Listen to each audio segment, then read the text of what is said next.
Genlock Episode 6, The Only Me I Know. This is without a doubt my favorite episode so far.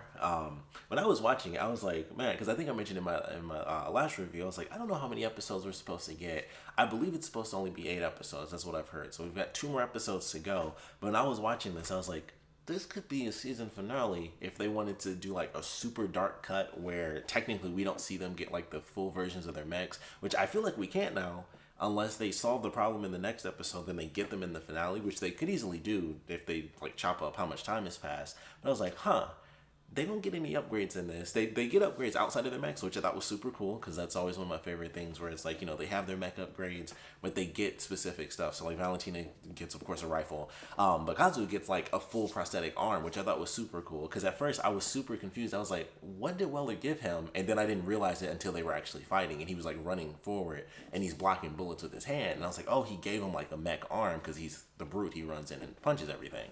So I was like, that makes perfect sense. So I thought that was cool. Whole episode I thought was amazing. We find out what the Nemesis is, which thank you, Jay. It was a comment on my last video letting me know what the official name for the Union mech is called, the Nemesis, which I thought was the perfect name. Even before I saw this episode, I was gonna respond. Sorry I didn't respond in time until I actually saw the episode.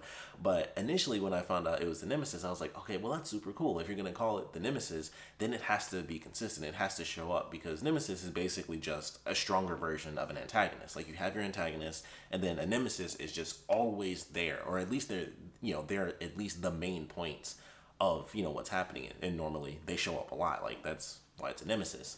Of course, for Resident Evil fans such as myself, I go to Nemesis from Resident Evil 3. It's like he just pops up. Like that is the only thing that's really a threat. You have the entire Union as an army, but the Nemesis is the sole threat from the overarching threat that is known as the Union. But you have the Nemesis as the real focus. So I thought it was a cool name in general, and I was like, considering the way they had already done it before I had even seen this episode, it was like, all right, it makes sense that they're doing it that way because they showed it 2 episodes in a row, which like I mentioned before really caught me off guard. I was pleasantly surprised, but I was like, considering they did that, they might keep it very consistent where it continues to pop up over and over again, and it sticks true to this episode. So 3 episodes in a row, and we actually get the story behind Nemesis, which is technically it's the original version of Chase. Like the Chase that we have known throughout the series is technically, like that's why I was saying kill copy in the other episode.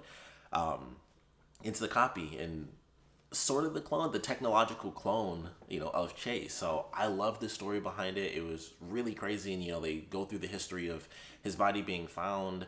They had a really cool scene where they like pan through the building and stuff like that. I love that scene. I don't know if you guys had slowdown. I don't know if it's because I always watch the show on my TV. So I never know if that's like the frame rate actually being able to keep up with some of the things that they do where you skip certain processes to make it look smoother, but my TV can do 120 frames per second, so it's like it catches all those little hiccups. So that whole time, especially I think it was like as they were starting to pan like outside of the room, it would do these little slow hiccups. Like it was super smooth at first, and it's actually going through the scene now. It was super smooth at first, and then it just started to get to the point, and maybe it was because there was more stuff in the scene, but it started to like it wasn't too slow, but I can notice like it would stop for like just like a quick jump in time as it was starting to pan out. It didn't bug me too much, but it was just like I can start to see like every time it moves it would like stop a couple seconds. But I love this scene. I like them going through it, and based on this scene, I think their first test was using the robot that they have. I totally forgot the name of the robot. He even said it in this episode, but I was like, the way they had certain stuff set up, I think Chase's very first test was actually going into the robot. So I thought that was kind of cool. And then they kind of just made it its own thing, and Chase was eventually officially put into his Holon. But I love this scene. I like the way, like I said, the way it pans out and it shows the progression and stuff. And then him going into combat super fast, and then we see like the early version of his mech, which I thought was kind of cool. It was like mostly all white. Oddly enough, it kind of looked like a rabbit. I thought it was interesting, but I liked it. I thought it was really cool. We get to see that backstory of his first time out, and then him being captured by the Union. Like they throw everything they have at him because, naturally, it was like, hey, we want this insane tech because that's badass, so we're gonna steal it, and that's what they do. And so not only do they steal this technology, but they basically steal a person. And so I don't know if we're gonna get, at some point we have to get the actual other side of it. I mean, it was dark enough just them revealing it. And I was like, man, this is a dude who's been captured. And I would assume, considering they said like he went into battle so early, let's just give it generously a year and a half. That's early for them. So we'll say, a year and a half was him actually doing battle. And then after that point, he's captured.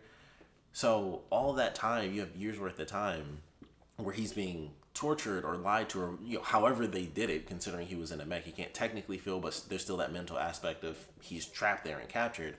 So who knows? Like, there are just so many questions as to what he went through and how they transferred him as well. Like, if they transferred him into another mech, or if they just, of course, he had like a skinnier version, so they could have just refitted the mech entirely. But it was just cool. I was like, I love the idea of that. Him, our main enemy technically being the hero. I mean, if there's anything like, one of the things about villains is like, the best villains are the ones where you can understand their reasoning.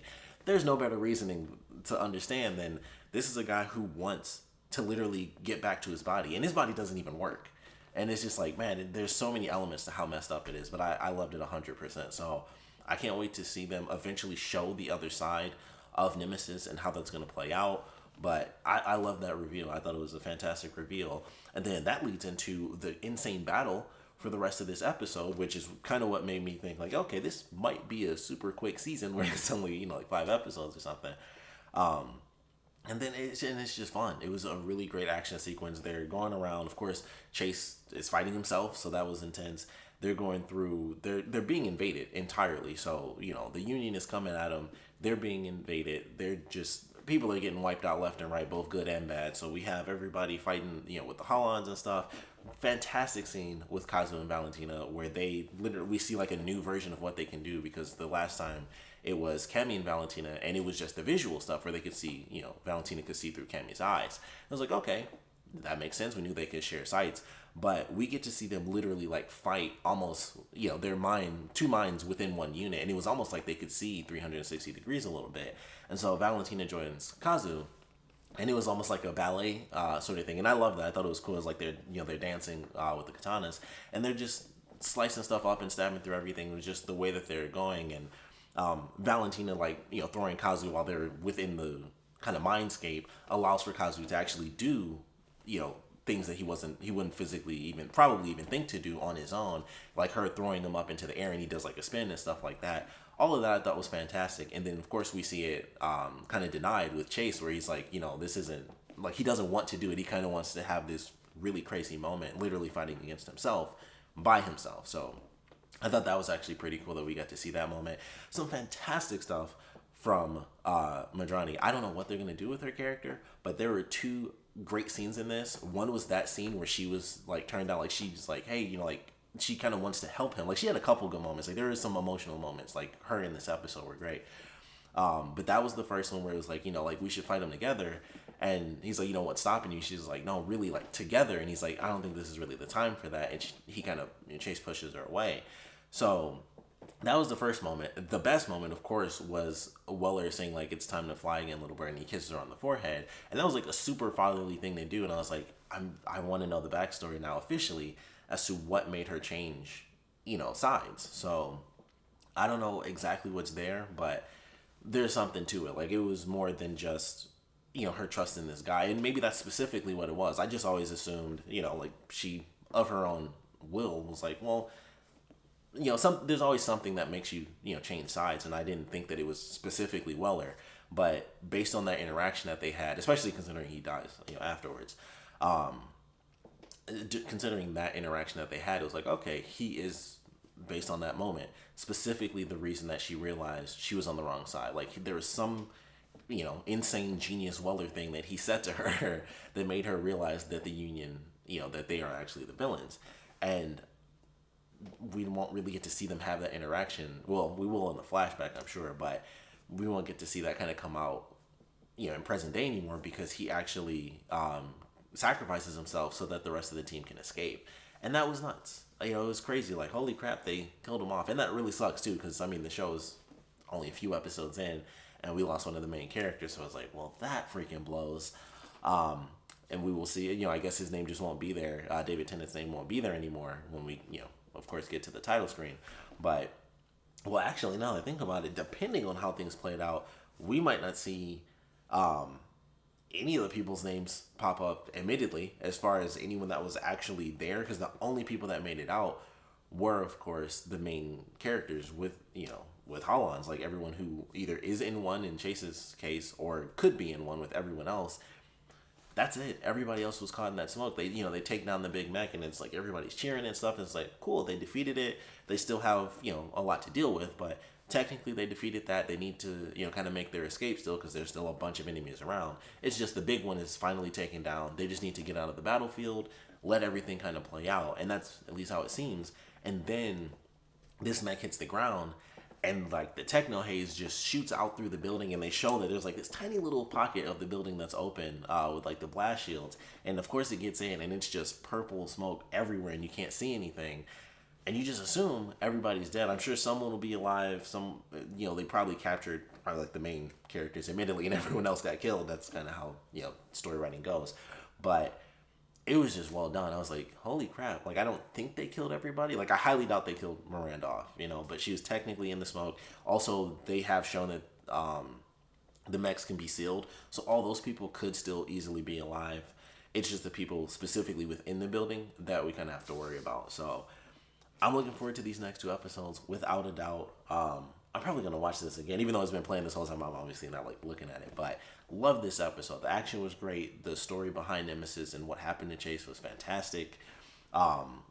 Unfortunate, but a great moment. Weller sacrificing himself, so we'll get to see that kind of going forward and what that does to Madrani, who I assume will, of course, be taking over as the lead, considering she's the one who admittedly doesn't have to deal with, she's not dealing now, with what Chase is dealing with. She has to deal with her, her own set of loss, from Roller specifically, but they're the two at the top, and it's like, man, he's dealing with being a clone, she's dealing with losing her father figure, two messed up leaders now in a team of newbies, and I don't know what that's going to mean, with 2 more episodes to go, but definitely looking forward to it. Like I said, can't praise this episode enough. I just love this one. Like, both the story and the action were fantastic.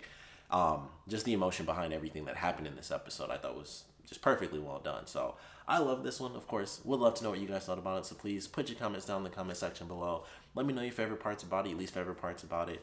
And my big question is, what did you guys think of Chase's story? Finding out what the Nemesis is, finding out that it's not just, my big thing was based on the last episode, that it was like a prototype. And I was wrong. Like, this is way worse than a prototype. Like, it's not just an early version. It's just a person. It's just a person that was taken away and, mentally manipulated and destroyed. It kind of like, so he got Stockholm syndrome a little bit. So way crazier than like, oh, there was some prototype and Waller was working with some people before, and then they have the old tech and they wanted the new version. It was just him. It was just Chase. It was Chase from back then, and that's all there is to it. So it's even crazier. Like, that's just sadder.